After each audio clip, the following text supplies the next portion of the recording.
Welcome to another episode of Jack's Corner. This time we are going to continue the tradition of bashing internet critics for their terrible opinions. This time we will be covering the Looney Tunes critic, Trevor Thompson, of the YouTube channel Ferris Wheelhouse. And joining with me are Jack's Corner's #1 fan, Random Huey. And we have a new guest here, one of Catbit's friends, Buckaroo, aka Manny. Hi! Manny, who's all the way from Australia, where they have kangaroos and shit. And today we are going to critique the Looney Tunes critics' critique about the Looney Tunes cartoon short Wet Cement and his 36-minute long commentary. Oh my god.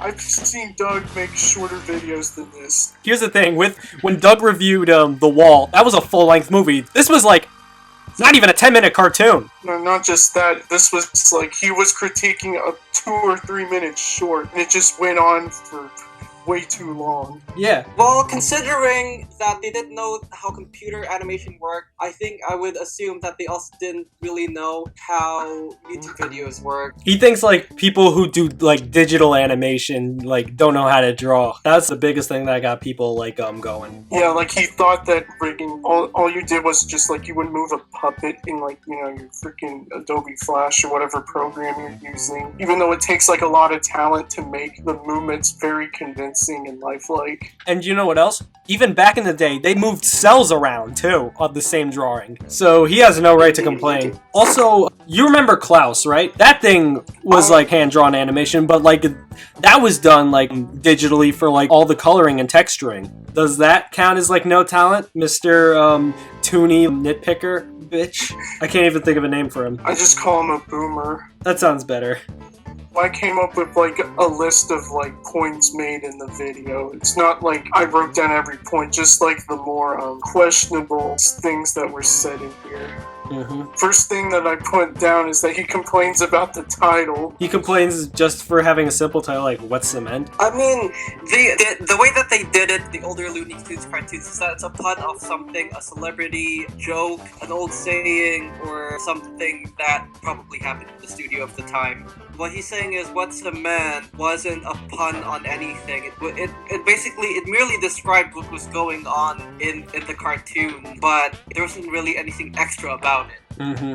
I don't know. I wouldn't say that's a really big critique point just for the name of the title. I didn't think they said it was a big critique either. Yeah, it was more of like a nitpick, which is like a big theme in like his like video. He says like a better title could have been like Dry Semen. Dry Semen? Wait. He did say that, yeah. I've watched the video like twice already, and I don't think I remember him saying that. I think I was just like so bored out of my mind just hearing his voice because he talks so like monotone during this whole thing. Yeah, he sounds like Saber Spark. And like a lot of the complaints from this video come from the animator he got, Greg Duffel, who, might I remind you, shouldn't really be liable for why this video sucks. It's more like on Trevor's part, that he just got this animator that more or less agreed with his opinions to just like spout them out, but it's coming from an expert guy, so my points are valid. It's heavily biased from his point. Porky's animation is stiff, his height is inaccurate, not full animation, they're moving objects with software. Sometimes there's good animation. He gives it that. That's fair enough. But I noticed that when he was talking about when it was good animation and when it wasn't good animation, he was talking about how animators of that time, when you draw by hand, things tend to go slightly off model because, you know, by the nature of the pen or the cell, you're not always going to come up with perfect shapes. It's not going to be a perfect circle or a perfect oval or something. So I think he was kind of inferring that all of these shapes that were coming out of the Looney Tunes cartoons were basically computerized because they were perfect shapes, and also that it didn't feel like a human drew it, it felt like a computer drew it because animation, like I said, of that time, it also tends to go more off model, and the Looney Tunes cartoons, I can say, it has its own pro where everything stays on model and nothing looks like it's from the model sheet of the characters. If you go back to like the Clampett area, there's times where they go off model just to exceed an expression. Yeah, that's right. That, and also, have you seen like the model sheets for the new Looney Tunes show? Like, they're very specific how they want things. I mean, just because they didn't have a director system like they did in the older Looney Tunes in the 40s and 50s doesn't mean that they didn't really plan things out to make this cartoon as visually precise as possible. There's still a huge team of animators that were all in touch with each other. All of them have their own consistent strengths in their portfolios. And you can't deny that all these animators were very talented. Although, two things that I think may have been points that they may have just copied certain parts of the drawing and pasted it onto the next thing. And the second one is that there are a lot of tangents, the layouts. But one, these drawings, it was basically just using a smarter way to animate faster and while also having them look as well drawn and as professional as possible. I don't think it's something to take away that they were copying certain parts of the drawing and pasting it, because it doesn't really stand out when you see it in motion. Other cells also copy and paste. Classic animation cells from the 60s and 50s also copied and pasted for TV animation because that's how limited animation works. Yeah, like I said that in the beginning too. They did that with cells too, so if he's complaining that digital animation does it, that doesn't mean like cell animation was innocent either. We all had to like do stuff to get shit done in time. Yeah, and the second thing is that I read the book of Mars Noble, which I owned a few years ago, that layouts were basically finished so that all the key poses that the animators drew, it would all make sure that there weren't any tangents every time they made a pose. So you have pose, and these drawings will always make sure that the layout of the animation, it would always accommodate some space for each individual pose. The Looney Tunes cartoons for the 50s and 60s never did a one-shot kind of short where it was basically just them being animated. Porky and Daffy, for example, being animated on top of one background that never changes. So this was a relatively new thing for the Looney Tunes.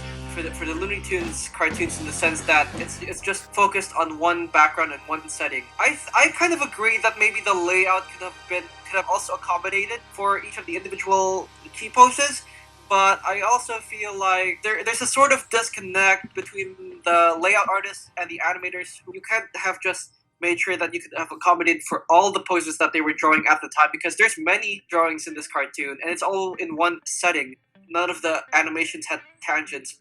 Now, when you say, like, tangents, like, what do you mean exactly? What he means by tangents is where like line art kind of connect together, and they feel like they're on top of each other. It kind of doesn't work. I've noticed, like, maybe a couple on there, but, like, it wasn't enough to, like, kill the cartoon. That's right. I mean, Right. I think what they wanted was to have the cartoon completely flawless, but I think it's already really good as it is.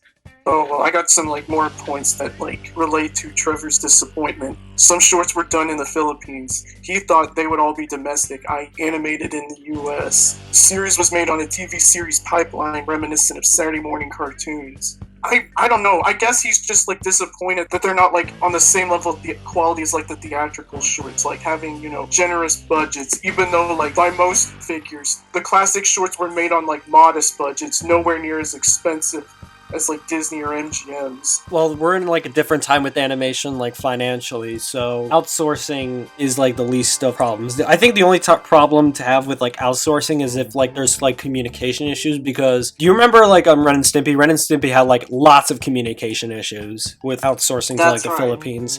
But there's probably, like, very clear storyboards in their animatics, too, with these, so, like, I felt like outsourcing doesn't have to be, like, a huge problem. Just because, like, they did it back then doesn't mean they have to do it now. Yeah, with, like, everything pretty much being sent digitally nowadays, like, there's even less, like, communication errors you can make. Yeah, everything's faster now because of, like, the internet, so they can just, like, send stuff through, like, the Dropbox or stuff. It's not like you have to wait for them to respond to you by letter or by phone. Yeah, it could take, like, All the 3 weeks animations work back at the then same to time do now. Yeah. by mail. I think that's something that they're not aware of, considering that, once again, they didn't really know how computer animation worked. Yeah, and Or they yet were they just, like, disappointed that it was mostly, like, computer animation. Even if it is just computer animation, that's not, like, something that is disappointing. Because computer animation can also be really well done. It's just another way of doing something, another tool. Yeah, because even still with digital animation, you're still drawing out, like, frames and everything. You're still doing layouts. You're still making backgrounds and everything. Everyone still has to have an artistic artistic touch to it. More like points on Porky. His turn is stiff, the timing of it's off, his head barely moves. There's jarring things, that was Duffel's words, as he goes to the toolbox. The composition is mostly wrong. There's the wet cement sign sticking out of Porky's head. I don't know if that was mentioned earlier. He gives this anecdote about fixing like a poor layout from this one short that Duffel worked on, Superior Duck. Jesus fucking Christ, this guy. Ridiculous. He thought this was gonna be part of a longer cartoon. You wanted it to be like longer, like kind of like 7 minutes, 10 minutes or something?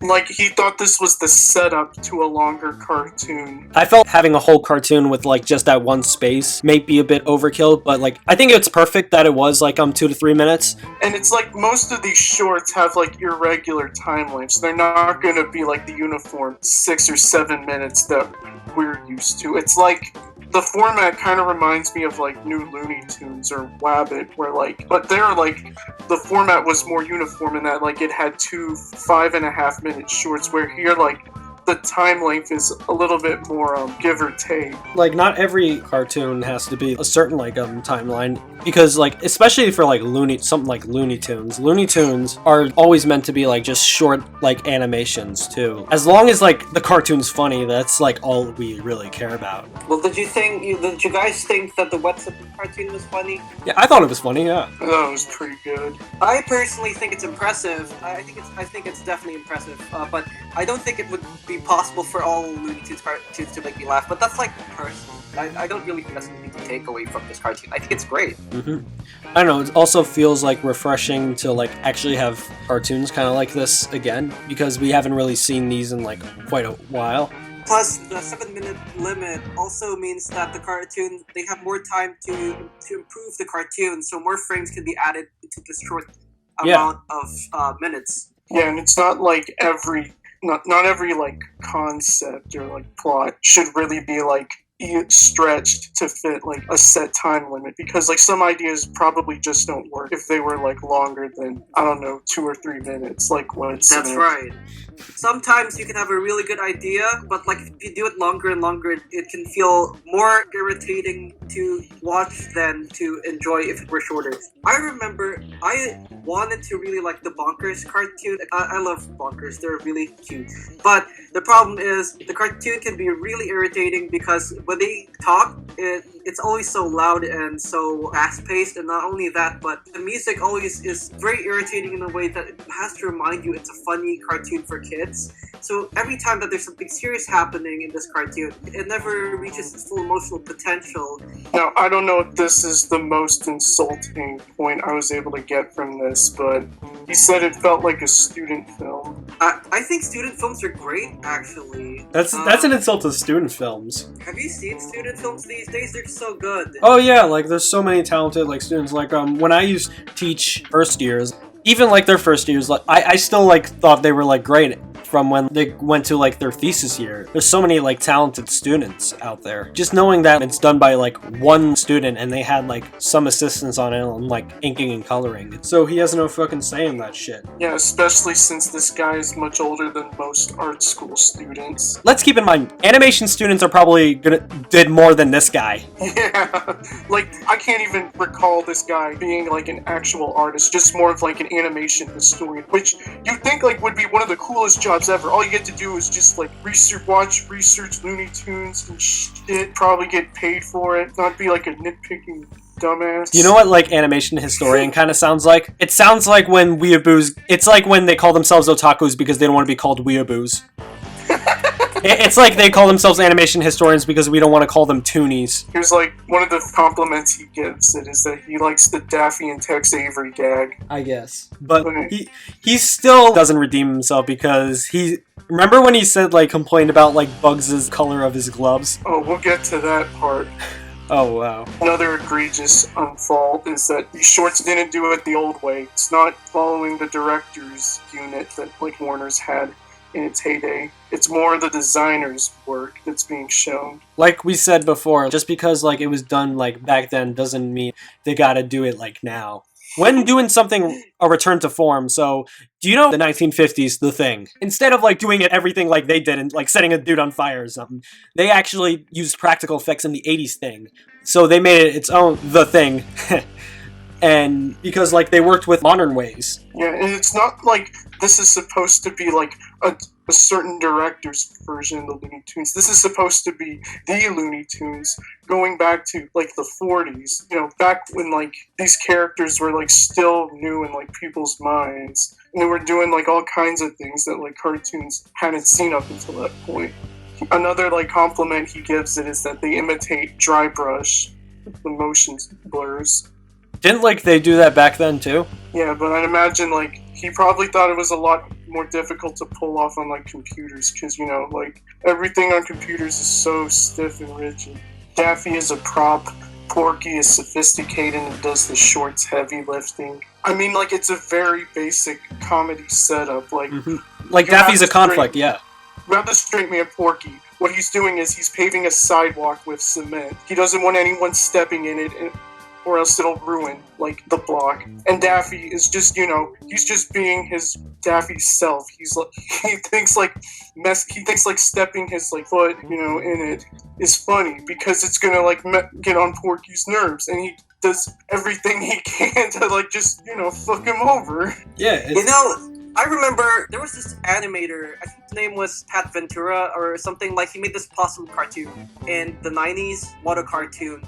And I can definitely that sometimes in the cartoon, characters start shit for no reason, and they have absolutely no reason to kind of mess with the other guy because they're just being an ass. But we know the history of Daffy and Porky. We know how these characters already are. It's not like it hasn't been established that sometimes this character is a complete idiot or is a hardworking everyman.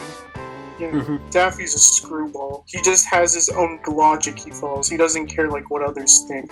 Keep in mind, it's just like a simple cartoon. If you're expecting something like Shakespeare or like deep storytelling in a Looney Tunes cartoon, I don't think this is for you. Although I would say sometimes the Duck Dodgers cartoons and certain things of the older Looney Tunes cartoons that Chuck Jones did or Bob Clampett was surprisingly deep for a 7-minute cartoon. I mean, for a first cartoon of the Looney Tunes cartoon, I think this is already pretty good.